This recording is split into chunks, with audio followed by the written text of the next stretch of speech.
cue music. This video is how to fix a motor or wheel that's spinning in the wrong direction.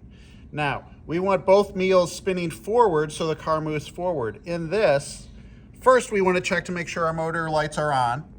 Red lights, red lights. Red lights for our claw. Now we're going to start our program. We hit run. Notice, Standing behind the car. standing behind the car, we have one wheel that is spinning forward, although we have one wheel that is spinning backwards. What does this mean if the car was actually on the ground? We set this on the ground. Our car is going to spin in a circle because one wheel is going forward and one wheel is going backwards. How do we fix this? I'll show you.